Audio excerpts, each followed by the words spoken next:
Today is Saturday, which means it is Parkrun Day, and as we are back in the UK, we are off to Worcester Parkrun. So there are two parkruns in Worcester, and Worcester Parkrun is the one to the east side, so we're going to be heading to that one. This will be my 24th different parkrun, so we're almost there at 25. There's quite a few little things to know about Worcester Parkrun because at the moment it's been waterlogged quite a lot due to the bad weather, and they've had to change up the route a lot as well. So the route that I'm doing today, I'm not even sure if next week they'll use that route or whether they'll go back to a different route and things like that, but it is an out there and back route, so it's technically one lap. So the run will be around the Worcester Woods Country Park and the council building, on all that area around there, and it is on a huge mixture of terrain. So you're going to start off on tarmac, and then there's some gravel, then there's a little bit of sort of trail track, and then there's grass as well. So you've got a full mixture of different terrain, so I definitely recommend to bring your trail shoes for this one. It is known for being a very, very busy course. However, as it is their 600th event, I can imagine it being a lot busier today as well. And another good thing to note is that it is buggy/pram friendly, and it's also dog friendly too, so you can bring your dogs. It's also a slightly hilly course as well, and on the day it was quite boggy as well underfoot, which made it a lot more difficult. So probably not one for your PB, and it is also good to note that there are toilets at the start line for anyone that does want to go to the loo. But if you manage to get to this point and still wondering what is a parkrun, a parkrun is essentially a 5k run which is ran by a group of volunteers. It's a timed event as well, and once you get to the finish you get given a token where you scan it in with your own personalised barcode to get your finish time and finish position. And now a summary of the course which I did on the day, because as I was saying earlier, it has changed a lot recently. So it is an out there and back run. It is ran on grass, trail and tarmac as well, and as you can see in the top left, the elevation, there is a little bit of elevation, but it's not too bad. Elevation gain of 39 meters. And now let's take a look at the course in a little bit more detail then. So you are going to start off down here just below the council building and make your way along the road. So they close the road off here, you turn left, and once you've done that you still make your way up to the top end of the road where you turn left again. And now this is sort of more of a path as you head your way into Nunnery Woods. Once you get to there you're going to turn right. You're then going to go around a few different windy bends around trails again before you end up at the grass section here at the top. Now this is a very funny looking, it almost looks like vampire teeth here, but this is all grass and was very, very boggy on the day. So it was sort of an up and down field as well. So every time you hit the downs, put your foot straight into boggy water, and then once you've done that field you're going to come back all the way following the same route, but this time you're going to keep going. This is then down a small little hill with a lake on your left hand side, and then you're back into sort of a trail section. As you make your way up you do a U-turn at the far end, and then you head your way all the way back down. It's quite a windy little track in there, but there's loads of marshals in there too pointing you in the right direction. And then once you make your way back up the hill around the lake, you then come off to the right hand side where it's back on tarmac, and then you'll reach that finish line. That's the course overview, and now let's have a look at some incredible records which have been set by runners at Worcester Parkrun. So the fastest male was Anthony Whiteman with a time of 14 minutes and 52 seconds, unbelievably impressive. And the fastest female was Jenny Nesbitt with a time of 16:58, which is also equally as impressive, with the average number of runners being around 451 and an average time of 29 minutes and 52 seconds. So quite a lot of runners, but the average time is still not too high. So there are some incredible stats set by previous runners, and now we'll take a look at my GoPro stats. So the number of parkruns which I have done so far is 22 parkruns, with my best finished position being in 4th, which was in Zaloni Jar. And then my fastest time was at Summerdale Pavilion with a time of 22:32, all the way down through Evesham, Riverfront, Chipping Sodbury, Alexandra, and Five Arches was my slowest so far on the leaderboard with a time of 23 minutes and 25 seconds. Let's see whether we can try and beat one of these today. So you meet everyone up at the top at the council building, you make your way down to the start line, and I wasn't really ready with my GoPro, so we are about to get going in a few seconds. In 3, 2 or 1, we are off. And as you can see, it is very busy at the start. Got someone there with a pram on that right hand side as well. I always say every week, really impressive, those people that have to push a pram round. I am very impressed. 100 parkruns there as well, the t-shirt. But we are making our way up the start section. It is all on tarmac. We're taking that first turn off to the left hand side. This is probably a gradual incline, but a very, very gradual incline. as we make our way back towards the council building. So these roads are closed off, as you can see, so there's going to be no cars coming down here, thankfully, otherwise you may get flattened. And watch that speed bump there as well, you don't want to trip up it. I can see some people probably have done that before, and there's a few other little obstacles like this as well on the right hand side, because most of the runs, even though the course changes every so often because of the flooding and things like that, all of the runs do include this little bit at the start. But as you can see, it's all gravel right now and we're having a good start. And now we are turning left off of the tarmac. I realised I said gravel a second ago, I meant tarmac. So we're on the tarmac road right now, heading our way towards the council building and going down here, still all on road. And then in just a second we'll be moving on to a path. So we are now heading towards where the finish line is going to be. So the finish funnel is there on that right hand side. It's going to be set up a little bit better with a few ropes and stuff guiding you in the right directions. But this is basically where you finish off at the end. So we're about to turn off to the right in just a second. You can see some people making their way up to the top. So this is a slight U-turn, I suppose, before we head towards the woodland. So here we go, around that bush. And now we are heading our way uphill. You can see it's a very gradual uphill again, but towards Nunnery Woods and towards the grassy section. This is all on path, so it's tightened up a little bit, but as you can see, we've not actually been in a position where we couldn't run at our full pace yet. So that's what I quite liked about this one so far. Even though it was so busy, it is still quite spacious there at the start, so you can get in the right sort of position before you do get to this section.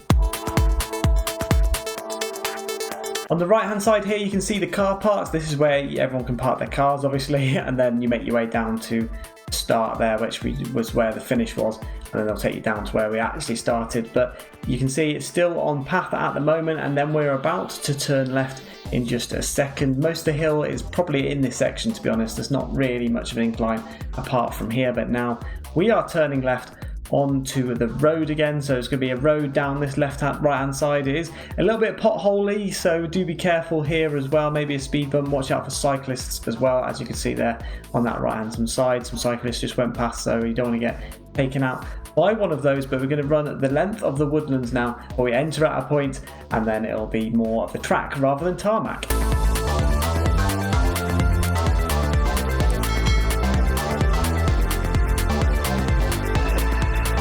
So we're doing quite well at the moment, managing to hold our pace. Make sure to keep to the left hand side unless you're taking over, and then you're going to go on the right hand side. But at some point the runners that are in front of you are going to be coming back down this track, as it is an out there and back, so you need to be careful that you're not running into them if you're one of the slower runners. So we're doing all right at the moment. Still hard standing in this section, but we'll be entering the woodland in just a minute.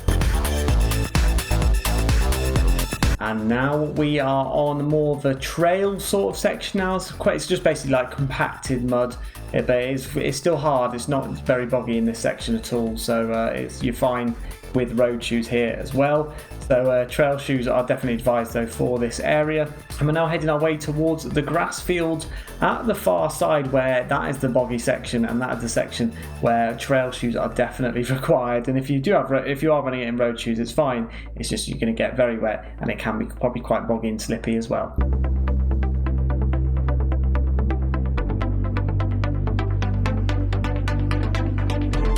And now we are turning in towards the field, so it's quite a tight little turn there. So as you turn left, and it's quite windy in this sort of area here, but it's all again still hard standing as all the other bits have been. But a little layer of mud over the top, like we said before, which has been compacted down, and so it can be a little bit slippy if you are doing sort of sharp stops. But apart from that, you should be fine if you're just running forward.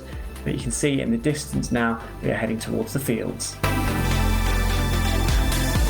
And now we are entering the Dracula Teeth field section, and as soon as you hit this bit, it starts to zap the energy out of you. So this is very boggy. It's up and down. It's quite, you can sort of see it there. It's just constant up, down, the whole way across this field and on your way back as well. It is very boggy, and like I said, zaps the energy out of you whilst you run this section. So make sure you don't run the first bit too quickly, because this bit is a lot harder. So once you've got around this grass section, then you can maybe pick up the pace again after that, because you're not going to do anything which is as hard as this bit. But this is the section really where you need to just be careful. Try and keep up on the top section, so try not to go in between the humps, because if you go in between the humps, that's where it's boggy and wet. So instead sort of try and hop over each of the humps rather than going straight directly into the bottom of one of the humps. And then once you've got to the end, you're going to turn left like we have just done here and head your way all the way to the other side, and then you just sort of come back in a zigzag pattern where you get back to the track that we just ran on.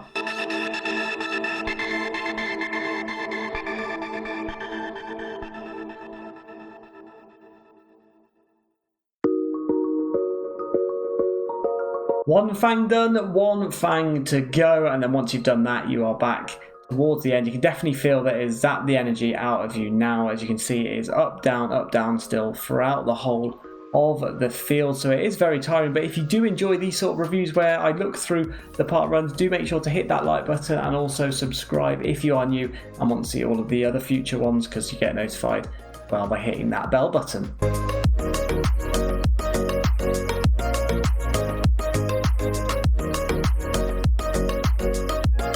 And you can breathe a sigh of relief. That is the grass section done, and now it is all hard standing from here. So you're back on that track which you were on previously. You can see the runners on the left hand side, which they don't know what is about to hit them as they get to that grass bit, but that has definitely slowed your time down by a good few minutes, I have to say.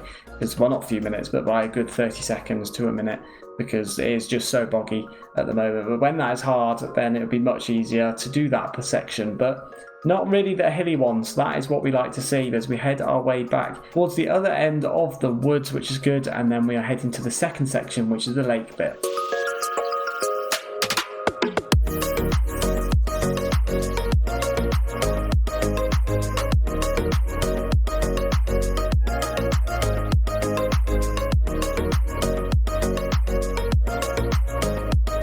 We're just over halfway back to where we came from, and we are at a time at the moment of 14:38, so we're a little bit behind time if you do want to try and get onto the leaderboard. So we'll start having to pick up the pace now if we do want to, but I don't think we will get anywhere near those times, to be honest. It's not really a PB course, however it is a really fun one, and I do quite like the fact it's loads of mixed terrains, nice and windy as well, which means that you've got constantly on the ball, lots of stop-start, well, not stop-starts, but pushing off one leg on to the other. It's quite a difficult one as well as we head our way towards that lake section again.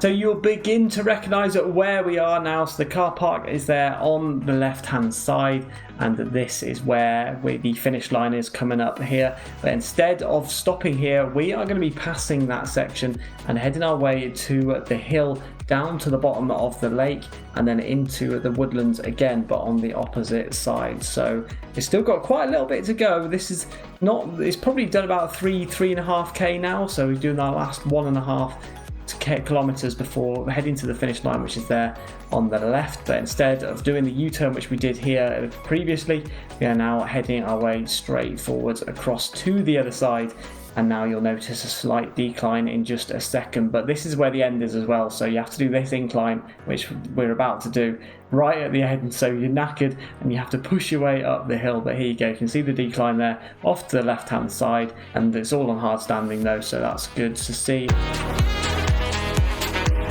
As you saw just then as well, the person in green was the person in first position, so very impressive, probably under 19 minutes, maybe 18 minutes and a half. Their second position passing us as well, and third, so very well done to them.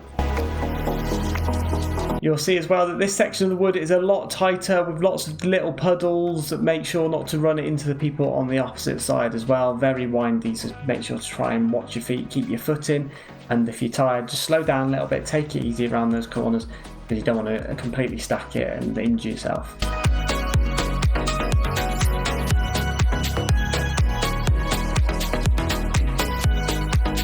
As you can see, this section's a little bit more of a muddy section, so you may find that you start to get a little bit muddier here, but it's still not bad at all. It's all hard standing around this area, so you're not going to get stuck in the mud at all.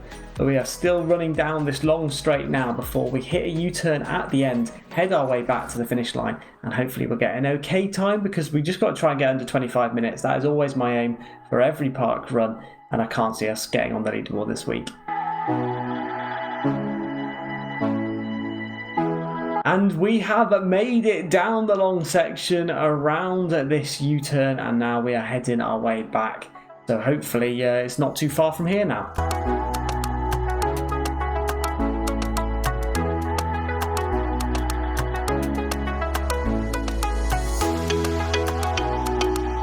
So it's the final bend as we make our way back towards the lake, and that final incline at the far side. But we also, if you want to get any of the information on the gradients and the difference in the elevation gains and things like that, do make sure to check out my Strava, which I have left a link to in the description below, so you can click on there, follow me or whatever, and you can go and check out all of the different elevations of the park runs which I've done. This section is the windiest section of the run as well. Be careful with puddles as well, because I think down here there might be quite a bit of a puddle there on the left hand side. So if you're trying to dodge that puddle, do make sure to look in front as well to make sure that you're not running into the other person on the side that I was at. There's the lake on that right hand side, and now we are pushing our way up towards the final sprint. So this is that difficult incline here right at the end. I'm quite happy that it's busy in this one, because there's lots of people in front to sort of spur you on to try and make you go that little bit quicker. Maybe a sprint finish from myself at the end as well, as we run around trying to pick up the pace here on the hard standing, pushing to the end. The finish line is just ahead. Can we get under 25? It looks like we will do.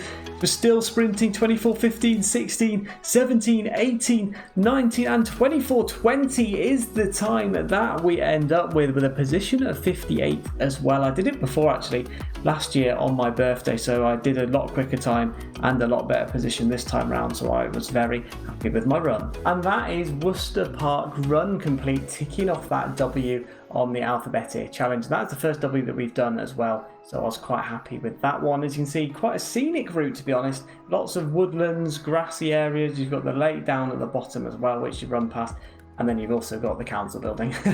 So lots of different things to run around, so you're constantly keeping your mind focused, and it's quite a windy course as well. But with that being said, the grassy section at our far end and the windy U-turns and things like that means that it is not a great one for a PB. So for this one, it's just ticking off another park run, and it is also a little bit of fun rather than trying to get your best time. And a huge congratulations to Worcester Park Run as well. As I was saying earlier, it was their 600th event, which is really impressive. They must have been going on for years. Someone will have to let me know down in the comments just how many years that Worcester Park Run has been going on for. And also a huge thank you to all of the volunteers that are still volunteering every week, because without them we would not be able to do this run, so a huge thank you there to them too. Although the weather was perfect on the day, as you can see, the running conditions weren't great. Maybe if you ran this in the summer and the bogginess had been completely removed and it was all hard ground and stuff like that, you might actually get a lot quicker time. So I'll have to maybe go back to it in the summer and see whether we can beat this time.